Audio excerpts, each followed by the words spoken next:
기본적으로는 드러그 델리버리 시스템이니까 특정 약물들을 잘 주입하는 게 가장 기본에 충실한 거잖아요.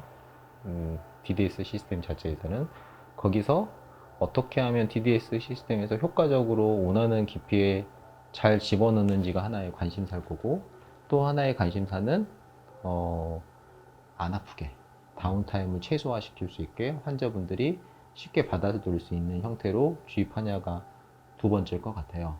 근데 이제 물론 그 안에 뭐 다양한 약물들의 변수나 이런 것들이 있지만, 기본적으로는 뭔가 주입을 했을 때 환자들이 의사 측면에서는 효과 측면을 많이 보지만, 환자분들 측면에서는 첫 질문은 안 아프냐예요. 그리고 다운타임이 없냐예요.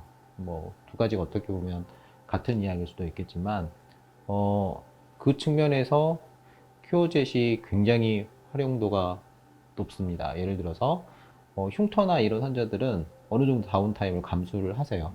감수를 하시는데, 그 영역에서 약물을 기존 방법보다는 더 다운타임을 적게 약물 전달 시스템 플러스 마이크로 서버시전이라는 메카니컬한 이펙트를 같이 쓸 수 있는 거죠. 하나의 기전에서 같이 사용할 수 있는 방법이 되는 거고, 또 그 위에 뭐 다른 다양한 약물들을 다운타임 없이 이제 침투시킬 수 있는 거죠. 그 매력이 굉장히 커서 흉터 영역들, 뭐 흉터 영역에서 확장이면 모공이나 이런 영역들로 같이 쓸 수 있는 거고, 그 외에 두피 치료할 때 이제 많이 쓸 수 있습니다. 두피 치료할 때 쓸 수 있고, 흉터 영역 확장이면 튼살에도 좀 쓸 수 있고요. 그리고 이제 비침습적인 형태에서 쓸 때는 병원 내에서 여러 가지 기미 환자라든지 색소 환자들 있잖아요. 그런 환자들에서 메카니컬하게 뭔가 자극을 해야 되는 상황들이 있어요. 그런 것 플러스 약물을 같이 그렇게 할 때는 침습적인 내용을 최소화시킬 수 있는 방법이기 때문에 그럴 때 주로 많이 사용을 하고 있습니다. 흉터 치료 영역들 뭔가 메카니컬하게 자극을 정말 마이크로 서브시전 하는 형태라든지 약물 주입하는 정도에 따라 조금 차이는 있을 수 있겠는데요. 그 영역 접촉해서 하는 영역에서는 보통 2주에서 저는 4주 간격으로 보통 많이 시술을 했고요. 그리고 비접촉식으로 시술을 할 때 그런 단계에서는 보통 1주 간격으로 시술을 해도 전혀 부담이 없습니다. 시술 시간 자체는 모든 시술이 어떻게 하냐에 좀 차이는 있겠지만, 기본적으로 그렇게 길게 걸리는 시술들은 아니에요. 전부 다 뭐 한 5분 이내, 굉장히 짧게 걸리는 시술들이기 때문에 컨비네이션 치료에는 좀 적합한 그런 장비라고 생각을 하고 있습니다. 의사의 방법에 따라 다운타임을 줄 수도 있고 안 줄 수도 있어요. 침습적인 방법을 할 수도 있고 침습적이 않은 방법으로도 할 수 있다는 장점이 있을 거고, 대부분 이런 그 다양한 아까 질문하신 그런 내용들의 방법들 중에 상당수는 써마리 발생을 해요. 열적 손상들이 발생을 하게 되는데, 얘는 주 기전 자체가 메카니컬 이펙트가 굉장히 강한 거예요. 그래서 이런 메카니컬 이펙트 자체만으로도 실제로 굉장한 변화들을 보이거든요. 그런 효과 측면에서는 다른 기전이라고 할 수 있는 거죠. 하나의 다른 기전이 있기 때문에 대부분의 저희 의사 선생님들이 대부분 집중하고 있는 게 열적 손상에 집중을 하고 있잖아요. 그 열적 손상 위의 영역들은 뭐 대부분 또 디바이스들이 다 열적 손상에 집중하고 있어요. 그렇지 않은 디바이스들이 굉장히 많은데, 저희들이 어떻게 보면 익숙치 않기 때문에 그 효과에 대해서 아직 좀 약간은 미미하다고 느낀다든지 약간의 색안경을 끼고 보고 있는 수 있는데, 대표적인 열을 주지 않고 하는 것들이 LLLT, 우리 지금 뭐 그 LED 같은 거 이런 거 많이 하잖아요. 뭐 그런 영역들이 하나가 있을 수 있고, 또 뭐 다른 뭐 레이저를 이용한 영역에서도 지금 계속 나오고 있는 영역들을 보면 대부분은 아주 낮은 에너지에서 열적 손상을 거의 주지 않는 영역들이 있을 거고, 이제 또 메카니컬한 이펙트 영역에서는 이런 장비들이 굉장히 좀 유용할 수 있는데, 기존에 이런 메카니컬한 이펙트들을 줬던 장비들이 물론 있어요.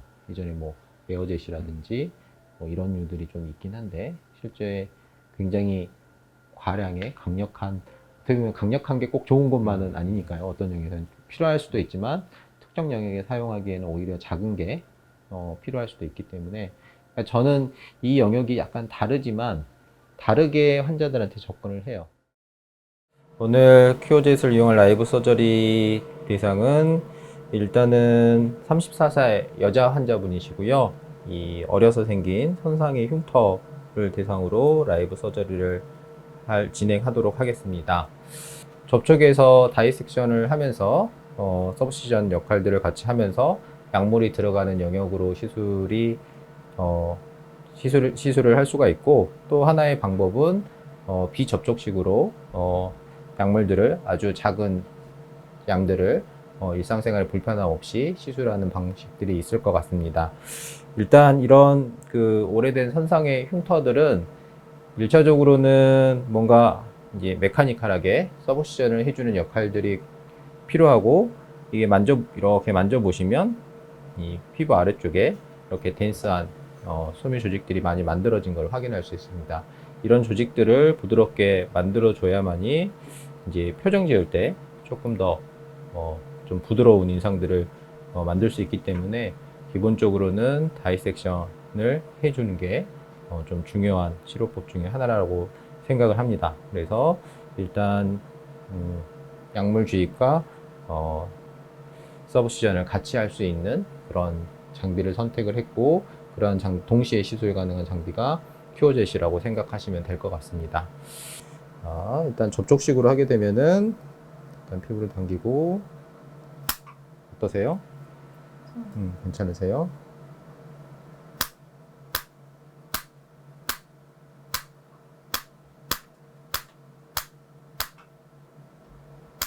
이렇게 보시면 다이섹션이 되면서 약물이 들어가기 때문에 이렇게 뭔가 들어가서 피부 조직들이 박리가 된 그런 현상들을 볼 수가 있습니다. 어떠세요?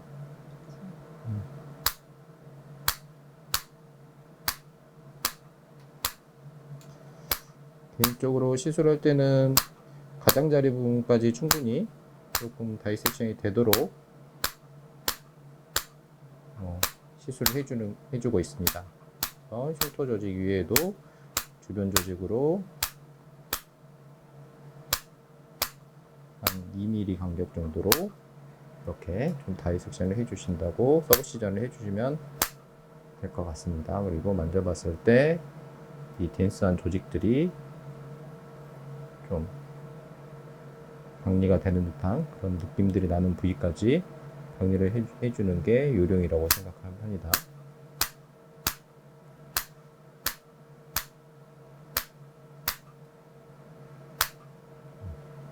어떠세요? 괜찮으세요? 시술은 굉장히 쉽습니다. 왜냐하면 약물이 동시에 주입되면서 서브시전이 일어나기 때문에 이렇게 뭐 약물 따로, 뭐 서브시전 따로 이렇게 시술을 할 필요가 없고, 한 번의 시술로도 이렇게 이런 흉터들을 치료하는데 효과적으로 이용할 수 있습니다. 이제 이렇게 병행해서 시술을 할 때는 뭐 환자분들이 이런 흉터가 있을 때는 이렇게 피가 조금 나고 불편감이 있어도 좀 받아들일 수 있는데, 나머지 모공치료라든지 이런 영역에서는 비접촉식으로 일상생활에 불편함이 없는 그런 형태로도 시술이 가능합니다. 지금 선상의 흉터를 접촉하는 형태로 시술을 했고요. 이제 비접촉식으로 약간의 피부 결을 조금 좋게 한다든지 여러 가지 스킨 부스터들을 다운타임 없이 주입하는 그런 세팅 값들을 좀 설명드리고 시술을 진행하도록 하겠습니다. 일단 여기 UI에서 보면은 이제 기본적으로는 파워를 보통 단계를 한 20단계까지 나눌 수 있는데요. 보통 약물 주입을 할 때는 15에서 17, 뭐 필요에 따라서 20단계까지 쓰게 되는데, 각각 쓰시는 원장님들의 이 약물의 점도, 농도에 따라서, 비스코시에 따라서 좀 조절을 하시면 되고, 지금은 회사에서 희석 농도를 다 제공하고 있습니다. 그 점도에 따라서 기본적인 첫 스타트는 다 가능하실 것 같고요.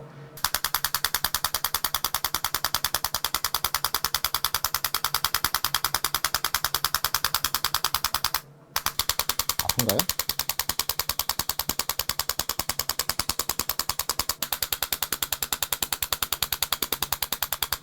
보시면 알겠지만 조금 가깝게 갔던 애들은 살짝 이렇게 홍관들이 보입니다. 실제 약물들이 들어가면서 나타나는 이런 이펙트들이라서 실제 약물들이 아주 미세하게 들어가서 여러 가지 다양한 긍정적인 반응들을 보일 것으로 생각을 하고 있습니다.